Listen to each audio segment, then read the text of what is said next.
Hello everyone, my name is Mindy Gower and this is my case study for EDL 856, School and Community Relations. This case study is over parental apathy. So during this case study I learned about Mrs. Rose, who is the new assistant principal at the school. She had just finished her Educational Administration Master's and her last class that she took was School and Community Relations. So she knew how important it is to have a community and parent involvement in the school. At this certain school, there was absolutely no community and parent involvement, and she saw that and she wanted to go ahead and try to go forth with making a change in her school. So what else do I know? The school does not have a strong history of parent involvement. Mrs. Rose talked to her principal about it, and he said that his efforts have not made any improvement, and he isn't sure if the parents want to be involved in the school. So the two scheduled a meeting to try to see if there could be any more parent involvement in the school, and when they scheduled the meeting, only a couple people showed up, and then they were in the back of the school in the back of the meeting trying to figure out whether or not they should proceed with the meeting. So the principal is definitely not in favor of this. So that is what I know so far. What do I need to know? Well, there are a couple different things I need to know. I need to know the past attempts with involving the parents. I want to know what we have tried, and I can decide whether or not or what we can do now. We need to learn from our mistakes. I need to know the parent communication policy that is put in place. The demographics of the school would really help. The enrollment of the school, like how many students are there, teacher experiences with working with parents, and the communication medias that are currently in use. All of these things will help me solve this case. The next thing is to identify the problem. Well, the problem at hand, as we all know, is the lack of parent community involvement in the schools. There was a poor parent turnout with the meeting, and the principal and Mrs. Rose are considering whether or not to continue with the meeting since there was a poor turnout. The steps that I would take would be to encourage the values of the school, and also I would explain why the meeting is important and why it should be held. We need to value the time of the people that did come to the meeting, because if you didn't, then you're not taking a step to making improvements in the school. I'm going to explain the goal. I'm going to share the vision. I would survey parents and community members. The reason why I would do this is because then the questions that would be on the survey could help me potentially solve the problem. When I'm meeting with the principal, I would provide suggestions for future communication. How can we reach more people? What else can we do to improve the communication? And I would show data and the relationship between the home and the school, and the system of communication that we have now. We need to change that. We obviously need to improve that. The next thing is the strategies. So this one I tried to really think out, because this is a hard case study to solve, but the strategies that I would go about would be show that the top priority is the mission of the school. I feel like that is the top priority and should be shared to not only the principal, but all to the parents, the students. Everyone needs to know the mission of our school. If we want to improve our school, we need to have better communication. We need to have better parent involvement.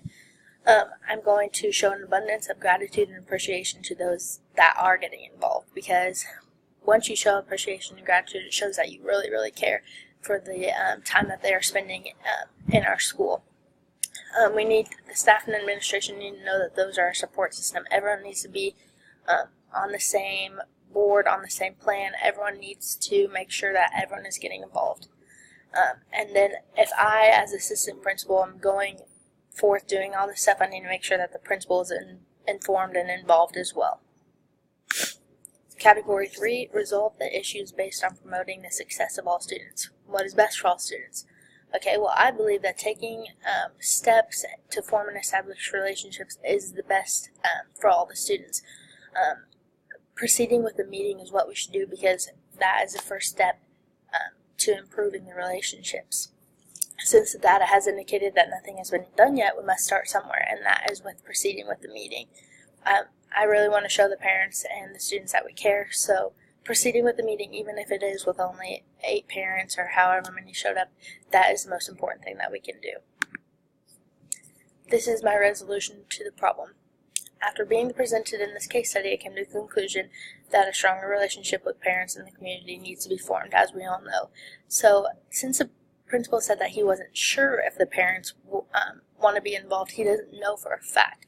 He does have past experiences with the parents that show that he tried and stuff like that, but we need to learn from our past mistakes and keep growing and learning from them.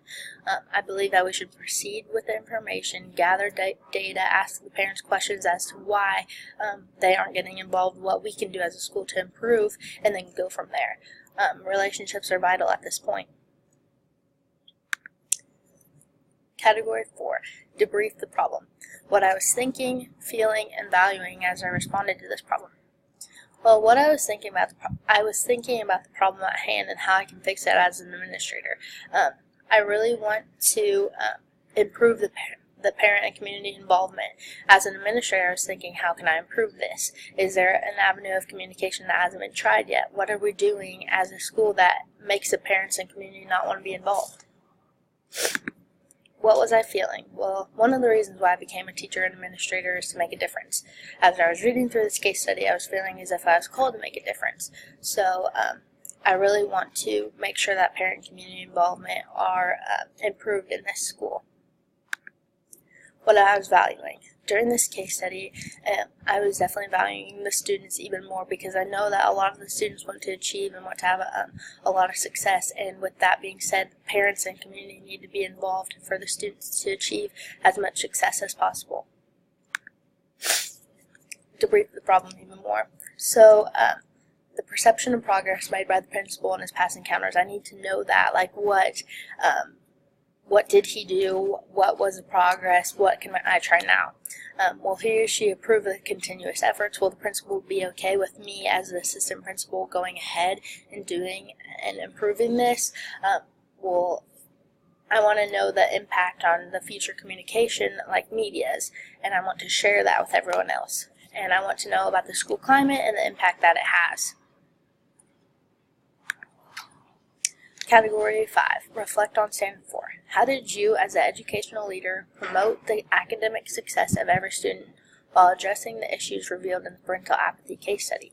Well, I tried to promote the academic success of every student by meeting the needs of each and every student in my school. I obviously don't know a whole lot about the students in the school, but I do know that they want to have their parents involved, they want to have their community involved, because that will help them reach success.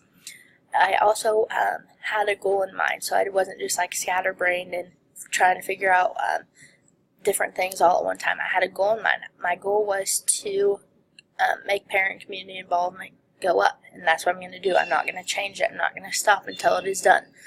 I also shared the mission. I shared the mission with the principal, I shared the mission with the parents, and now everyone knows about the mission. I'm going to continue sharing that mission until parent and community involvement is increased. How did I, as an educational leader, promote the well-being of every student? Like I said, I kept the individual needs of each of my students in my mind. I wanted to make sure that each of those were met, and they are being met by going ahead with the meeting with the parents, trying to take that first step forward. The next thing I need to know is to know my students. What are their strengths and what are their weaknesses? I kept those in mind as I was completing this case study.